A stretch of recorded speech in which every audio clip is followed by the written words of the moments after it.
स्वागत है आपका हमारी इस खास पेशकश आपके मुद्दे में। मैं हूं आपके साथ गीतू चौहान। बात कर रहे हैं छत्तीसगढ़ की। छत्तीसगढ़ में 2 राज्यसभा सीटों पर चुनाव होने हैं। 2 सांसदों का कार्यकाल खत्म होने से 2 सीटें खाली हो रही हैं। 31 मई को नामांकन का आखिरी दिन है। कई कांग्रेस नेताओं ने टिकट को लेकर दावेदारी भी की है। अब देखना होगा कि कांग्रेस किसको राज्यसभा भेजती है। प्रत्याशियों पर चर्चा के लिए प्रदेश अध्यक्ष मोहन मरकाम दिल्ली दौरे पर हैं। 2 राज्यसभा सीटों को लेकर चर्चा है कि एक टिकट छत्तीसगढ़ के नेता और दूसरा टिकट केंद्रीय नेता या गांधी परिवार से प्रियंका गांधी को भेजा जा सकता है। इस पर बीजेपी कांग्रेस के खिलाफ स्थानीय बनाम बाहरी का मुद्दा बना रही है। ऐसे में सवाल उठता है कि नामों की घोषणा करने में आखिर देरी क्यों हो रही है। क्या स्थानीय बनाम बाहरी में कांग्रेस फंसी हुई है? जीत पक्की तो नाम पर कंफ्यूजन क्यों है? क्या संतुलन बनाने को लेकर रणनीति बनाई जा रही है? ऐसे ही कई और सवालों के जवाब जानने की कोशिश करेंगे, जिसके लिए हमारे साथ कुछ मेहमान भी होंगे। लेकिन उससे पहले देखिए ये खास रिपोर्ट।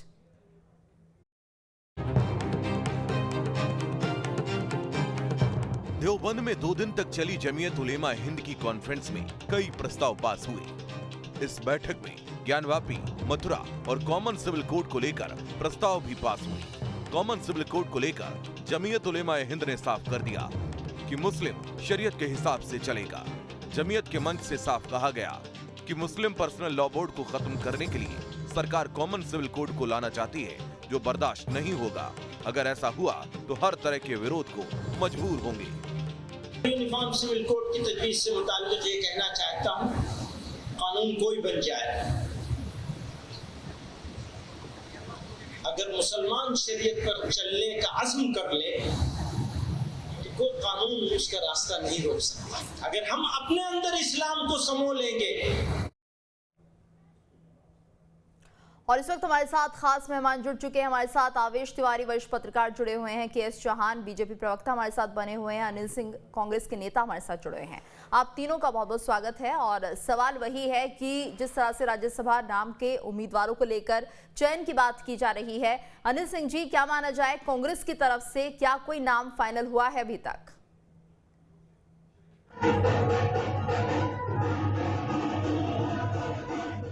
कांग्रेस की तरफ से अभी तक और एक अच्छा नाम देंगे। देखिए, कांग्रेस ने जब भी राज्यसभा अपर सदन है और वहाँ विद्वान लोगों को और अच्छे लोगों को, इंटेलेक्चुअल लोगों को या अपने अपने क्षेत्र में अलग उपलब्धि रखने वालों को उस सदन में भेजने की परंपरा रही है। और कांग्रेस ने सदैव राज्यसभा की गरिमा को बढ़ाने का काम किया है। ऐसे सदस्यों को भेजने का काम किया है जो राज्यसभा के अलंकरण के रूप में जाने गए हैं। तो निश्चित रूप से कांग्रेस जल्द ही उसमें घोषणा करेगी और एक अच्छा प्रत्याशी देगी और एक अच्छे व्यक्ति को राज्यसभा में भेजेगी। जी, के.एस. चौहान जी भी हमारे साथ जुड़े हुए हैं। के.एस. चौहान जी, तो जिस तरह से लगातार कांग्रेस के ऊपर ये सवाल उठ रहे हैं कि स्थानीय को ज्यादा तरजीह दी जानी चाहिए राज्यसभा उम्मीदवार के तौर पर, तो क्या आपको लगता है कि ऐसा होने वाला है?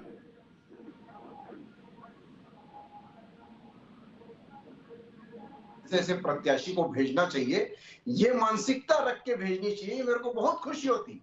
लेकिन ये मानसिकता है नहीं, दुर्भाग्यवश। क्यों? क्योंकि अभी जो केटी तुलसी साहब जो निर्वाचित हुए थे, उनका कोई अता पता नहीं है।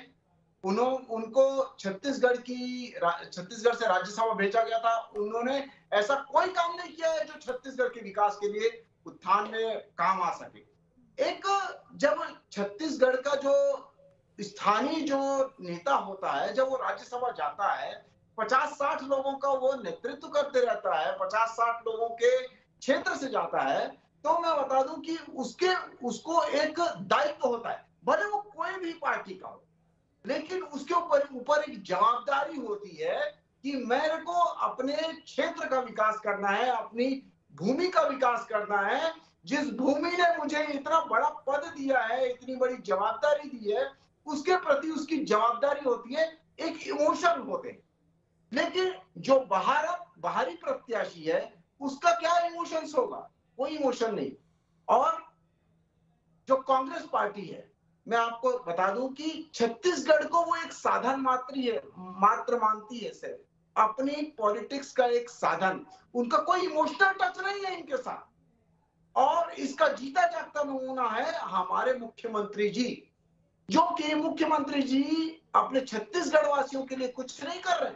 वो सिर्फ और सिर्फ अपनी 2.5 साल की जो सीट बचाने के चक्कर में है, उसके कारण हर स्टेप वो अगर सांस भी लेते हैं और अगर इतना बड़ा जो पद में आपको देना है तो वो सिर्फ और सिर्फ अपनी 2.5 साल की कुर्सी को बचाने के लिए करते हैं। आज उन्होंने फिर से गांधी परिवार में प्रियंका गांधी जी की पैरवी की है कि इनको राज्यसभा मेंबर बनाया जाए। उन्होंने खुद पैरवी की है। पैरवी तो इस बात की करनी चाहिए थी कि बाहरी मेंबर ना आए, छत्तीसगढ़ के एक और दोनों जो मेंबर हैं वो छत्तीसगढ़ से जाएं, लेकिन नहीं, आप खुद ही पैरवी कर रहे हैं। मतलब हद हो जाती है। इसका मतलब क्या है कि आप छत्तीसगढ़ के लिए कुछ नहीं कर रहे हैं, सिर्फ और सिर्फ अपनी सीट बचाने के लिए कर रहे हैं। हमें गर्व है, हमें बहुत गर्व है अपनी भारतीय जनता पार्टी पे कि जब 2003 के बाद उनको राज्यसभा मेंबर भेजना था तो उन्होंने आज तक, छत्तीसगढ़ जब से बना है आज तक उन्होंने छत्तीसगढ़िया की मिट्टी का लाल उनकी बेटी को ही भेजा है, उनके छत्तीसगढ़िया को ही भेजा है, किसी दूसरे को नहीं भेजा है। 2003 में भी मैं आपको बता दूं कि राज्यसभा में भारतीय जनता पार्टी की बहुत कम सीटें थी, लेकिन उसके बावजूद छत्तीसगढ़ से ही भेजा गया। केंद्र में ऐसे बहुत सारे चेहरे थे जिनको भेजा जाना था, लेकिन नहीं। दायित्व बनता है केंद्र सरकार का भी, और यही फर्क है भारतीय जनता पार्टी और कांग्रेस में। बिल्कुल बैठक चल रही है, क्योंकि वो एक कांग्रेस की बैठक दिल्ली में चल रही है और उम्मीद की जा रही है कि किसी छत्तीसगढ़िया को ही मौका मिले। आवेश जी, आप क्या मानते हैं, छत्तीसगढ़िया को मौका मिला, यहाँ पर मिलने की उम्मीद दिख रही है, या फिर वही केंद्र की तरफ से ये तय होगा, आलाकमान ही तय करेंगे कौन होगा उम्मीदवार? देखिए, एक बात बिल्कुल सच है, मैं इस बात से भाजपा के जो साथी हैं जो कह रहे हैं उससे सहमत हूँ कि छत्तीसगढ़ के लोगों को ही निसंदेह राज्यसभा में जगह मिलनी चाहिए, और छत्तीसगढ़ में नेताओं की कमी नहीं है। छत्तीसगढ़ में तमाम लोग ऐसे चेहरे हैं कांग्रेस पार्टी के पास जो राज्यसभा में पार्टी का प्रतिनिधित्व करके छत्तीसगढ़ से जुड़े मुद्दों को उठाएंगे और छत्तीसगढ़ के विकास के संबंध में बातें ऊपरी सदन में उठा सकते हैं। लेकिन दो बातें और भी जानने योग्य हैं जिस पर चर्चा कर लेनी चाहिए कि भले वह विधानसभा हो छत्तीसगढ़ की, या फिर आप खुद देख रहे हैं कि भारतीय जनता पार्टी के केंद्रीय नेतृत्व ने कह दिया है कि हम 50 से 55% सीटों पर राज्यसभा के उम्मीदवार बदलेंगे। मतलब जो उम्मीदवार पहले थे अब वो नहीं जाएंगे। तो इससे साफ स्पष्ट है कि सारे फैसले दिल्ली कर रही है। अभी सूची आई है थोड़ी देर पहले, मैं भी सूची को देख रहा था, पूरा देख नहीं पाया। एकदम स्पष्ट है, जिस तरह से बिहार में, जिस तरह से अन्य राज्यों में उम्मीदवारों को चयनित किया गया है, उम्मीदवारों को उम्मीदवारी तय की गई है, उससे स्पष्ट हो गया है कि सब कुछ केंद्र के हिस्से खाते में है। एक बात समझने की है कि भाजपा यह कह रही है कि कांग्रेस पार्टी में सारे निर्णय दिल्ली ले रही है, लेकिन सच्चाई यह है कि भारतीय जनता पार्टी में खुद ही डी पुरंदेश्वरी, जेपी नड्डा, यह सारे लोग सारे निर्णय ले रहे हैं। और एक जी बिल्कुल। और अनिल जी, तो देखिए बीजेपी की लिस्ट जारी हो चुकी है लगभग सभी राज्यों के लिए, और ये अपडेट है अभी का। तो फिलहाल अगर हम कांग्रेस की बात करते हैं तो इतनी देरी क्यों लगाई जा रही है, क्या सोच विचार किया जा रहा है? देखिए, कांग्रेस की तरफ से अभी जो निर्णय होना है वो हाईकमान को करना है निश्चित रूप से। और मेरा मानना ये है कि अपर सदन है, और अपर सदन में जो इंटेलेक्चुअल लोग हैं, जो अलग वर्ग के लोग हैं, जो अलग अलग क्षेत्र में अपनी विधा रखते हैं, पूरे देश के बारे में सोचते हैं, उन लोगों को भेजा जाता है। दूसरी चीज पर मैं आपका ध्यान लाना चाहूंगा, अभी बड़ी बड़ी बात हमारे भारतीय जनता पार्टी के साथी प्रवक्ता कर रहे थे। उनके जो लोकसभा के सांसद हैं इसी छत्तीसगढ़ से चुने हुए हैं, यहाँ की जनता ने जिनको वोट देकर निर्वाचित किया है, चाहे छत्तीसगढ़ में बारदाने का संकट हो, चाहे छत्तीसगढ़ में ट्रेनों को बंद कर दिया जाए, चाहे छत्तीसगढ़ में बड़ी से बड़ी समस्या आ जाए, उनमें से एक भी सांसद केंद्र को चिट्ठी नहीं लिखता। मैं आपको ये बताना चाह रहा हूँ जी कि जब यहाँ जीएसटी का पैसा छत्तीसगढ़ का केंद्र की सरकार रोक देती है, जब चारों तरफ से छत्तीसगढ़ को नुकसान पहुंचाया जाता है, तो कोई भी सांसद एक पत्र तक नहीं लिखता है। ये दुखद है। इसके बाद आज भारतीय जनता पार्टी के प्रवक्ता बड़ी बड़ी बात कर रहे हैं। जी बिल्कुल बिल्कुल अनिल जी, एक बार फिर से आपका रुख करेंगे और जिस तरह से इस वक्त संतुलन बनाने की कोशिश करती हुई यहाँ पर कांग्रेस दिख रही है, के.एस. चौहान जी आपका क्या मानना है? क्या कुछ यहाँ पर साधने की कोशिश होगी, क्योंकि आगामी समय में हम देख रहे हैं चुनाव भी होने हैं?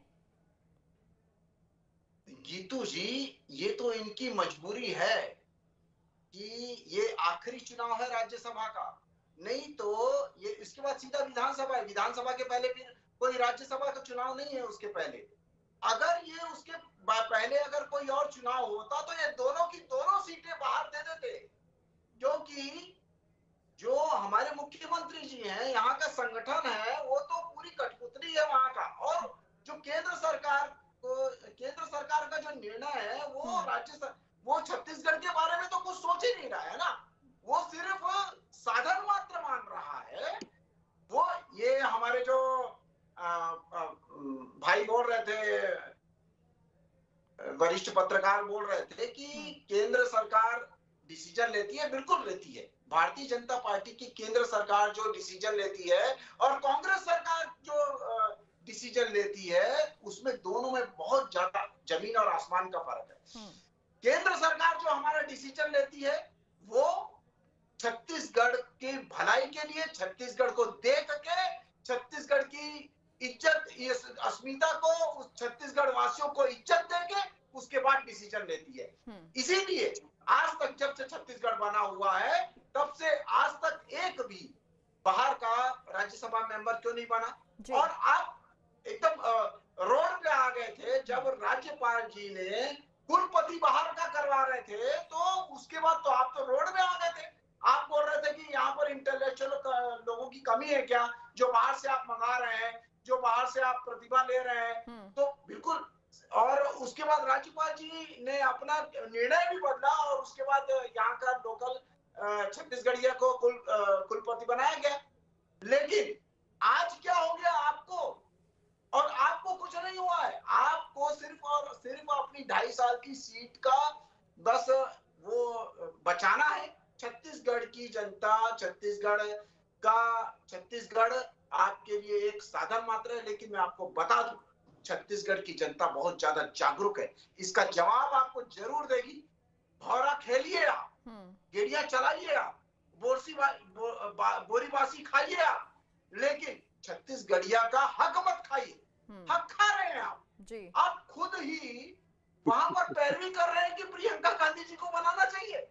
अरे आप खुद तो मत बोलिए, आपको खुद पैरवी करिए कि छत्तीसगढ़ से 2 राज्यसभा मेंबर जाने चाहिए ताकि छत्तीसगढ़ का विकास हो सके। इसका आप अभी जो अनिल साहब बोल रहे थे, कांग्रेस के प्रवक्ता, कि हमारे जो मेंबर लोगों ने क्या किया है, तो मैं आपको बता दूं जी। आज हमारी राज्यसभा सुश्री सरोज पांडे जी आज वहां पर जिम के लिए पैसा देती है, आज वो रेलवे स्टेशन में पैसा देती है, आज उन्होंने मरघट में 1 करोड़ से 2 करोड़ रुपए उन्होंने किया है, जिसकी कायाकल्प कर दी है दुर्ग में। आप मतलब कभी आएंगे तो देखिए, और मैं वीडियो भी भेज दूंगा हमारे साथी प्रवक्ता को कि क्या क्या करवाया है। अब मेरे को आप ये गिना दीजिए कि केटी तुलसी ने आज तक कौन सा काम करवाया है छत्तीसगढ़ के लिए, छत्तीसगढ़ की भलाई के लिए।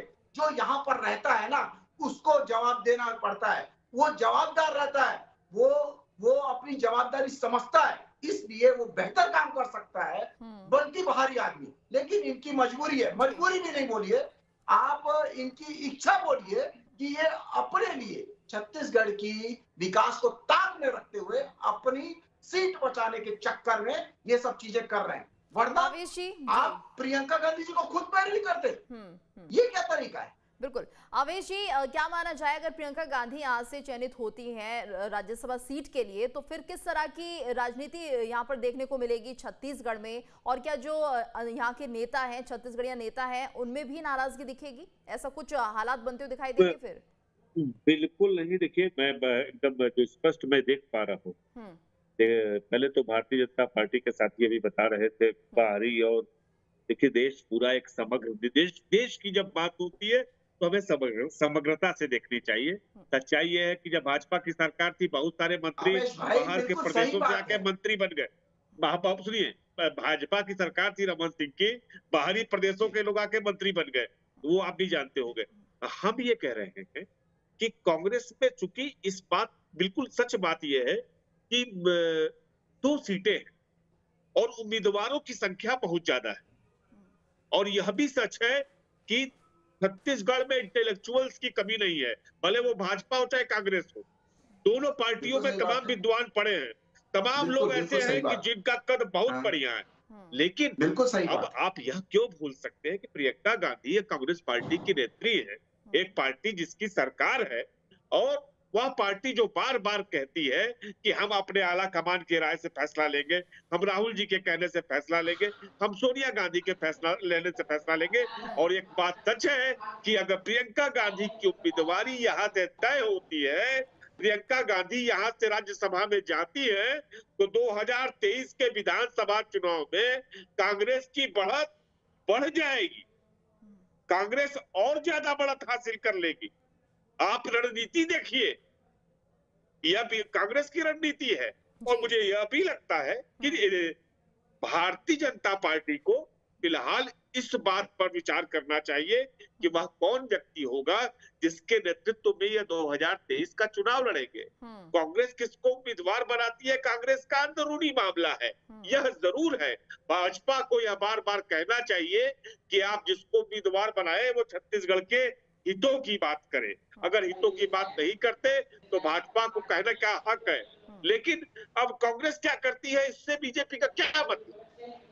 जी केएस चौहान जी, और बीजेपी क्या करती है, इससे कांग्रेस से क्या मतलब भाई? नहीं, राजनीति है तो विपक्ष और आवेश दोनों भाई, ही सत्ता में रहेंगे और कहीं ना कहीं अपने सवाल भी पूछे जाएंगे। नहीं, ये भाई भाजपा कैसे तय कराएगी कि कांग्रेस का उम्मीदवार कौन हो, और कांग्रेस कैसे तय कराएगी कि भाजपा इसी को मंत्री नहीं तो बनाए, शायद भाजपा इसी अवेशी को ये उम्मीदवारी काउंटर हो रहा है दे। क्योंकि लगातार कांग्रेस सवाल पूछती रही है बीजेपी से कि छत्तीसगढ़ में बाहरी नेता क्यों आते हैं, केंद्र के नेता क्यों आते हैं, तो शायद यही जवाब देने की कोशिश हो रही है बीजेपी की तरफ भाई से। यही केएस सवाल चौहान तो जी, कांग्रेस भी पूछ रही है कि राजेश मूणत जो है जी वही राजनीति है कैसे मंत्री बन गए, जी। इसी चीज केएस का मैं चौहान जवाब जी, दे रहा हूं। मूणत जी बाहर के मंत्री कैसे बन गए यहाँ पे? केएस आवेश चौहान जी, भाई, मैं इसी चीज का जवाब दे रहा हूं आपको कि भारतीय जनता पार्टी को छत्तीसगढ़ की जनता का ख्याल है, जो हम देख भी रहे हैं, और आप ये समझेंगे और गीतू जी भी ये समझेंगी और हमारे व्यूअर्स भी समझेंगे, आप छत्तीसगढ़िया समझेगा कि अगर ये छत्तीसगढ़िया कोई राज्यसभा में मेंबर जाता है, एक और एडिशनल मेंबर जाता है, तो छत्तीसगढ़ का विकास ज्यादा होगा। भले वो प्रियंका गांधी जी आए, भले वो सोनिया गांधी जी आए। अब मानसिकता क्या है मैं आपको बता देता हूँ। मानसिकता कांग्रेस पार्टी की मानसिकता क्या है? मानसिकता ये है कि वो सिर्फ चुनाव को देख रही है, छत्तीसगढ़ को नहीं देख रही है, छत्तीसगढ़ के वासियों को नहीं देख रही है, छत्तीसगढ़ का विकास नहीं देख रही है, उससे कोई मतलब भी नहीं है। उनको सिर्फ अपना चुनाव जीतना है। अच्छा, एक बात बताइए, एक सवाल का आप जवाब दें, केवल एक सवाल का जवाब दीजिए। राम विचार नेताम जी ने, सरोज पांडे जी ने, किसानों का मुद्दा हो, कोविड में हाल खराब था प्रदेश का, बड़े पैमाने पे लोगों का पलायन होकर के आया, उस वक्त क्या किया राज्यसभा में? बारदाने के मुद्दे पर क्या किया? भूखमरी के मुद्दे पर क्या किया? बताइए आप हमको क्या किया? बहुत अच्छा सवाल है, बोलिए। बहुत अच्छा सवाल जी। बारदाने के मामले में जो बारदाना आना चाहिए था 60% केंद्र की तरफ से, वो पहले आ चुका था, थोड़ा सा बचा था, लेकिन एक दिन में आप बोलोगे कि एक दिन में पूरा 60% आ जाए, वो एक दिन में नहीं लगने वाला था आपका। आपको छत्तीसगढ़ की गवर्नमेंट को भी चौहान जी सुनिए, चौहान जी बात सुनिए, एक सेकंड बात सुनिए।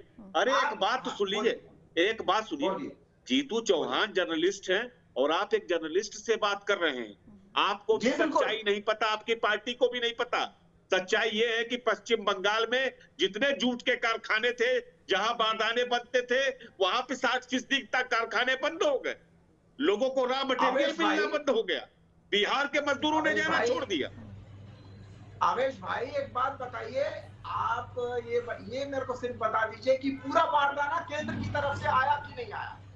एट द एंड पूरा बारदाना जितना खरीदा गया था छत्तीसगढ़ गवर्नमेंट की तरफ से, जितना खरीदा गया था उतना बारदाना आया कि नहीं आया? और आज जो हम अपनी आंखों से देख रहे हैं कि हमारे सुश्री सरोज पांडे जी, अरे नेताम जी जो हम काम कर रहे हैं हम तो खुद देख रहे हैं ना, वो जवाबदेही है।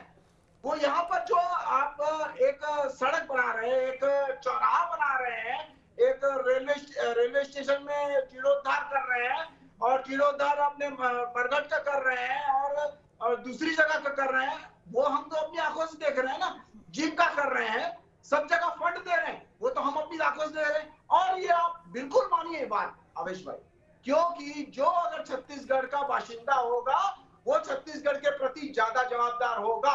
और ये जो डिसीजन है, जो बाहर से लाने का डिसीजन है, वो छत्तीसगढ़ को नहीं, छत्तीसगढ़ के लिए नहीं है, वो अपनी पार्टी के लिए। अगर वो छत्तीसगढ़ के लिए होता तो आप अनिल जी कमी नहीं लाते जी, अनिल जी, और पैरवी भी खुद नहीं करते। क्योंकि जिस तरह से लगातार देरी हो रही है अनिल जी, जिस तरह से लगातार नामों के चयन पर देरी हो रही है, साथ ही प्रियंका गांधी के नाम की बात भी कही जा रही है, तो क्या उन्हें भी मौका मिल सकता है?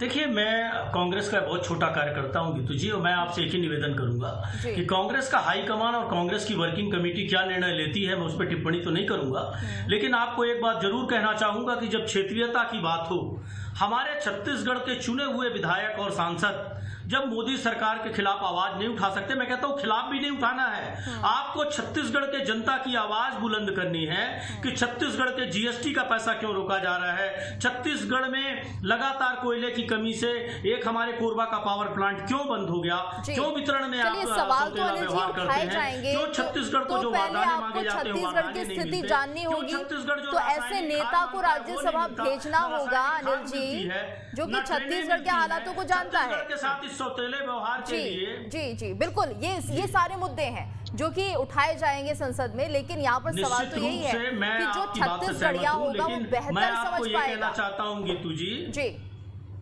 जी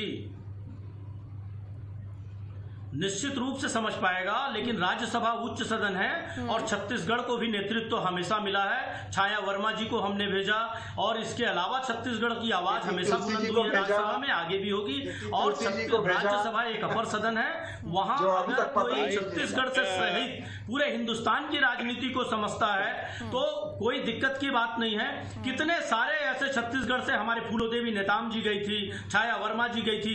कांग्रेस एक ऐसी पार्टी है जिसने हर वर्ग को, महिलाओं को, अनुसूचित जाति के लोगों को, जनजाति के लोगों को, सभी को राज्यसभा में भेजा है और अपर सदन में बात रखने का मौका दिया है, छत्तीसगढ़ के हित की बात करने का मौका दिया है। भारतीय जनता पार्टी के लोग हमेशा सौतेला व्यवहार किए हैं। जी आवेश जी, आपकी हंसी बहुत कुछ कह रही है। गीतू जी, मैं आपको एक और इम्पोर्टेंट बात कहना चाहूंगा। अभी इन्होंने इनकी पुरंदेश्वरी जी ने कह दिया था कि छत्तीसगढ़ के चेहरे पे चुनाव नहीं लड़ा जाएगा, मोदी जी के चेहरे पे चुनाव लड़ा जाएगा। इनके पास तो चुनाव लड़ने के लिए वही बात हो रही है, बीजेपी के पास सीएम चेहरा नहीं है और राज्यसभा जाने के लिए कांग्रेस के पास कोई छत्तीसगढ़िया नहीं है, तो वही बात तो सामने आ रही है इस वक्त, इसलिए तो और ज्यादा सवाल उठ रहे हैं, क्योंकि लगातार कांग्रेस यही बात तो कहती है। ऐसा नहीं है गीतू जी, ऐसा नहीं है। छत्तीसगढ़ को रिप्रेजेंट करने वाला एक मुखर चेहरा भेजा जाएगा, एक अच्छा चेहरा भेजा जाएगा जो छत्तीसगढ़ के गरीबों की बात करेगा, छत्तीसगढ़ की अस्मिता की बात करेगा। चलिए आवेश जी से कमेंट लेते हैं। आवेश जी, फिलहाल जो मौजूदा हालात हैं वो क्या कह रहे हैं, जो मौजूदा हालात है, क्योंकि आगामी समय में चुनाव भी होना है जी, आगामी समय में चुनाव भी होना है आवेश जी, तो क्या क्राइटेरिया रहने वाला है, आलाकमान भी किस तरह से तय करेंगे? बड़ी सीधी सी बात है भाई, देखिए आला कमान जो भी फैसला करेगा उस फैसले में भूपेश बघेल जी और मरकाम जी दोनों की अपनी, और साथ में पुनिया जी की भी अपना जो उनका फैसला है वो अभी उसमें शामिल रहेगा। एक बात बहुत स्पष्ट है कि राज्यसभा की उम्मीदवारी बहुत चौंकाने वाली होने वाली है। मेरे पास जो जानकारी आ रही है दिल्ली से, उससे मैं ये कह सकता हूँ कि बहुत ही चौंका देने वाला फैसला छत्तीसगढ़ कांग्रेस करने जा रही है और यह फैसले चौंकाएंगे। अब देखना यह है कि जो भी उम्मीदवार बनते हैं वह छत्तीसगढ़ के लिए क्या कुछ करते हैं भविष्य में, क्योंकि एक बात तय है कि 2023 के चुनावों को लेकर के ही इन दो उम्मीदवारों के नाम का फैसला होगा। जी। इसलिए कयासबाजी 50 नाम तैर रहे हैं अलग अलग, लेकिन सच्चाई ये है कि अंत में जब आप देखेंगे जी, आवेश जी आपने बहुत बड़ी बात कह दी है, चौंकाएगा नाम। तो ऐसा क्या होगा उस नाम में जो चौंकाने वाला होगा? खबर आपको पता है, ये तो स्पष्ट हो गया आपकी हंसी से। जी बिल्कुल, देखिए एक बात, भूपेश बघेल जी, एक चीज मैं जानता हूँ, कभी ऐसा नहीं करेंगे कि छत्तीसगढ़ की खासतौर से कांग्रेस पार्टी की, क्योंकि यहाँ पर कांग्रेस की सरकार है, उनको बस अपनी सरकार को बचाना है। और भाजपा पिछले 5 सालों से बीजेपी को मौका मिलेगा सवाल उठाने के लिए?